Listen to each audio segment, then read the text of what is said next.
Sa nakaraan nating video ay nasubaybayan natin ang mga sagradong hayop at kung gaano ito kalakas, at natapos ang ating video sa pagtalon ng ating bida sa ilog at napadpad sa tabi ng ilog, at ngayon naman subaybayan natin ang panibagong hamon sa buhay ng ating bida.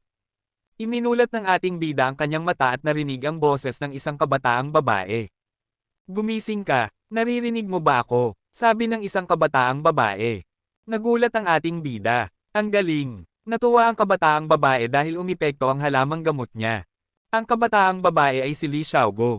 Ano ba ang lugar na ito? Tanong ng ating bida. Ito ang kagubatan sa labas ng Glory Shelter. Nang matagpuan ka namin sa ilog, ay isang hakbang ka na lang sa kamatayan dahil sa mga sugat na natamo mo at niligtas ka namin. Sabi ng isang kabataang lalaki. Ang kabataang lalaki ay si Xu Xiangqian. Ang Glory Shelter ay 2 hanggang 2.5 milya lang ang layo mula rito. At ang bayad sa gamot at ang bayad sa pag-escort sa iyo ay 100,000 kabuuan, sabi ni Xu Xiangqian. Salamat sa pagligtas sa akin, Xu Xiangqian, pero wala akong pera sa ngayon, sabi ng ating bida. Kukunin namin iyan at bayaran mo kami pagbalik mo sa Alliance, sabi ni Xu Xiangqian. Xu Xiangqian, ang tigas ng ulo mo, ang kabutihan ng pagtulong sa taong nasugatan ay hindi dapat sinisingil. Sabi ni Li Xiaogo. Li Xiaogo, isang primitive creature lang ang napatay natin sa huli nating pangangaso. Hindi tayo makakakuha ng maraming puntos mula sa primitive creature. Ngayon na may chance tayo para kumita ng pera, walang dahilan para bitawan ito, sabi ni Xu Xiangqian. Sa isip ng ating bida, nakasuot sila ng karaniwang kasuotan at gumagamit ng ordinaryong kagamitan, at naghahanap sila ng primitive creature. Hindi sila maaring mga noble. Maswerte pa rin ako at sila ang nakakita sa akin. Tingnan mo, ano ang mga iyan? Sigaw ni Li Xiaogo. Hay nako, mga black-tailed toxic monkey ang mga iyan. At may mutated na isa. Sabi ni Xu Xiangqian. Takbo, nakakalaso ng kanilang mga kuko. At marami sila, sigaw ng 2 kabataan habang tumatakbo. Kung tutulungan kitang makakuha ng mga mutated gene points, pwede bang mawala ang 100,000 na utang ko sa iyo? Tanong ng ating bida. Ano? Nagulat na sagot ni Xu Xiangqian. Kinuha ng ating bida ang kanyang pana at palaso at sinabing ang mga nilalang sa Glory Shelter, at harapin ang malakas na hangin mula sa Steel Shelter. Pumana ang ating bida habang nakangiti. Ang palaso ay mabilis na tumungo sa mutated black-tailed toxic monkey. Ito ay isang mutated beast spirit arrow. Ang lakas nito, gulat na sabi ng 2 kabataan. Ang ating bida ay nakatayo habang pumapana. Haha! Isa pang tira, sabi ng ating bida habang ang mutated black-tailed toxic monkey ay galit na galit. Ang mutated black-tailed toxic monkey ay may sobrang kapal na balat. Tigilan mo ang iyong paglalaro. Sigaw ni Xu Xiangqian. Huwag kang mag-alala, matatapos ko ito sa isang tira. Kumpiyansa na sabi ng ating bida. Ang palaso ay tumama sa ulo mismo ng mutated black-tailed toxic monkey at nawasak ito. Bumagsak ang mutated black-tailed toxic monkey sa lupa na naliligo ng sariling dugo. Patay na ito, sabi ng ating bida. Ang lakas mo, sino ka ba? Sigaw ni Xu Xiangqian.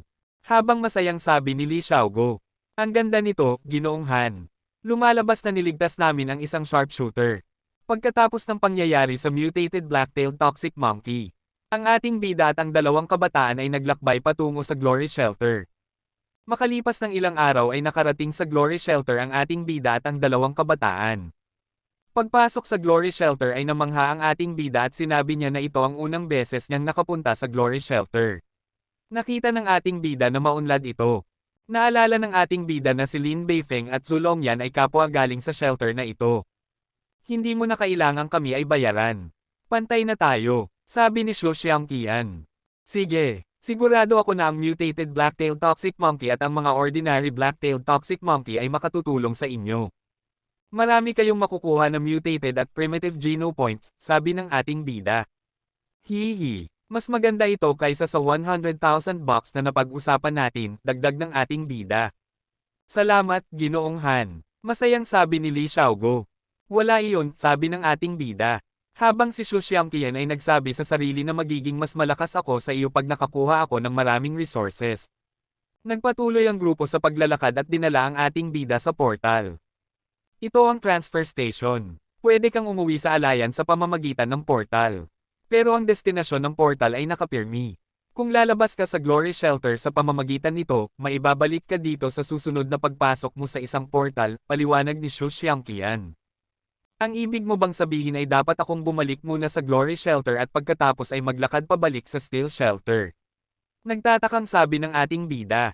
Ganun nga, sabi ni Li Xiaogo. Nag-alala ang ating bida. Hindi maganda iyan. Parang hindi ako makakapasok sa ranking rounds ng Divine Battle.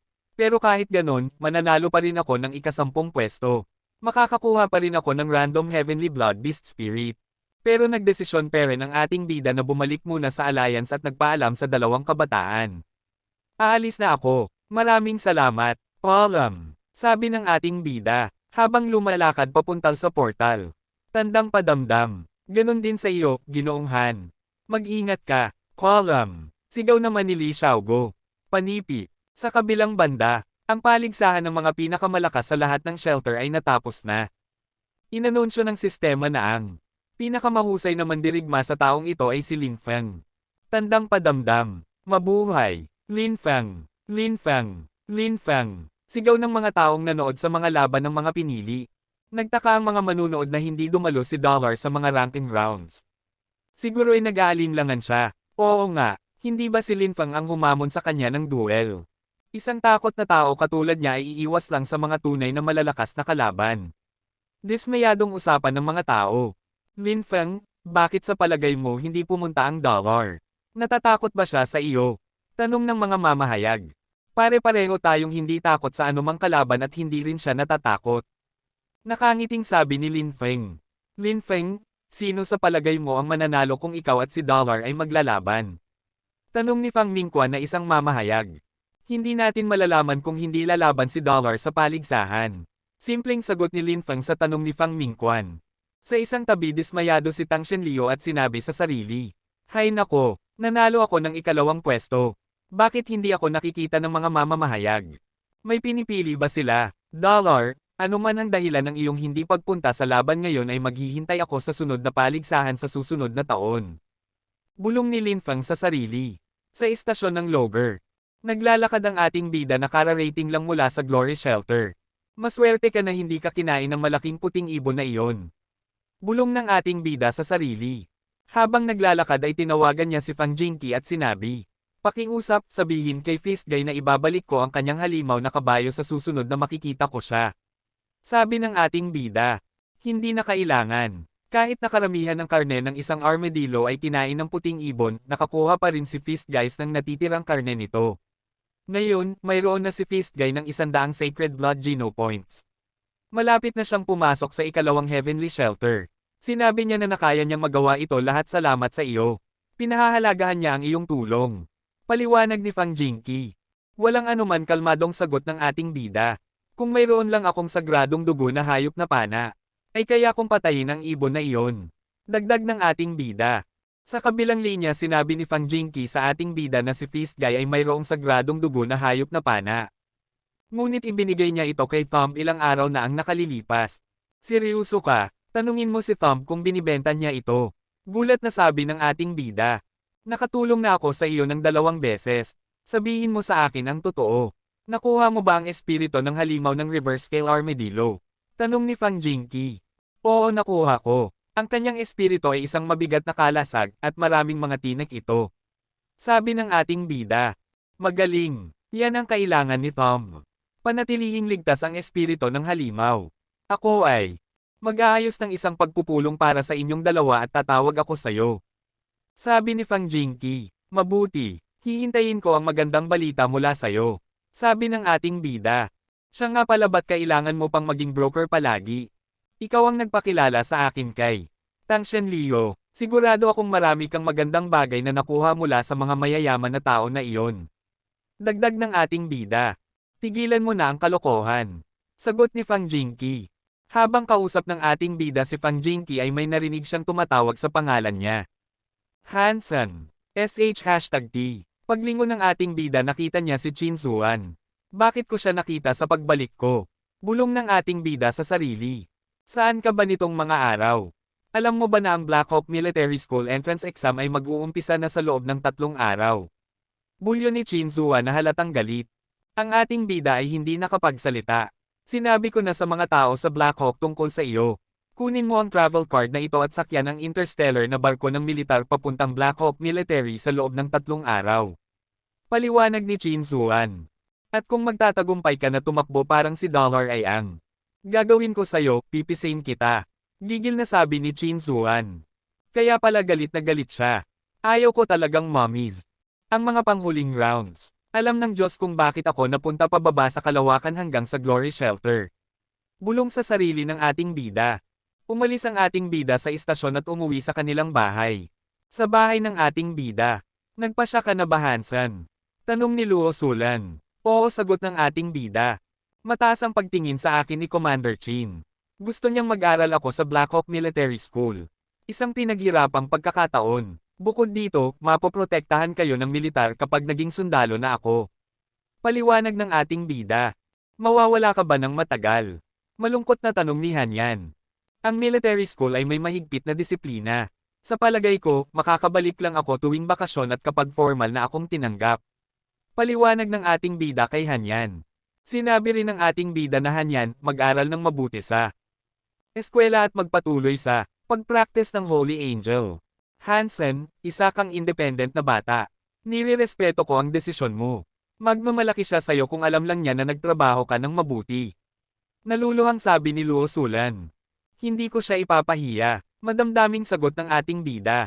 Pagkalipas ng 3 araw pumunta ang ating bida sa Interstellar Port sa Logar. Pumasok ang ating bida sa istasyon at nag-abiso ang sistema ng napatunayan ang pagkakakilanlan.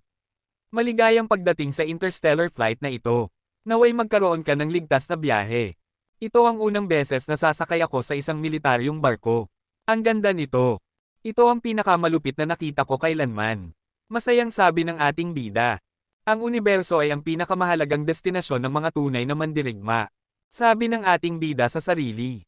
Pumasok ang ating bida sa militaryong barko at hinanap ang kanyang upuan. Habang naglalakad ang ating bida ay nakita niya ang isang upuan malapit sa bintana. Hindi masama, sabi ng ating bida. Ang katapat na upuan sa pwesto ng ating bida ay may nakaupong magandang babae. Napansin ng ating bida na ang babaeng ito, parang nakabihis sa uniform ng Black Hawk.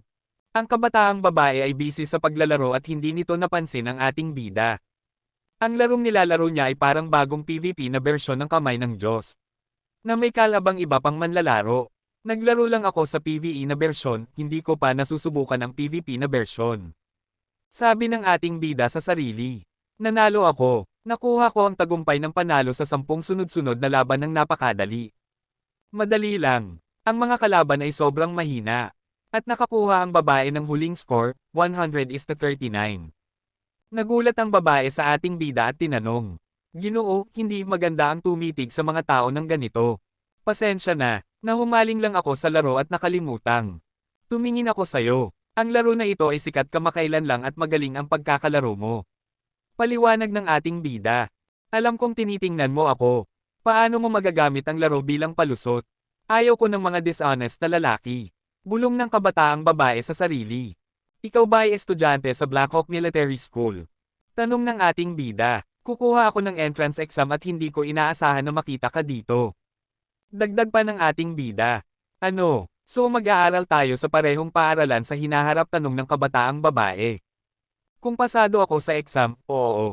Nakapasa na ako sa mga pagsusulit para sa mga kinakailangang asignatura at ang pisikal na pagsusulit at ang pagsusulit sa kalidad. Madali lang sila, sagot ng ating bida.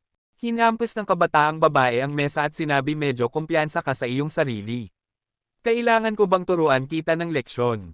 Nagulat ang ating bida. Ano? Bakit ko ba ramdam na galit siya? Nag-alok ang kabataang babae sa ating bida na maglaro tayo ng PvP na bersyon ng Kamay ng Diyos. Kung manalo ka, magiging girlfriend mo ako. Abangan ang susunod na kabanata.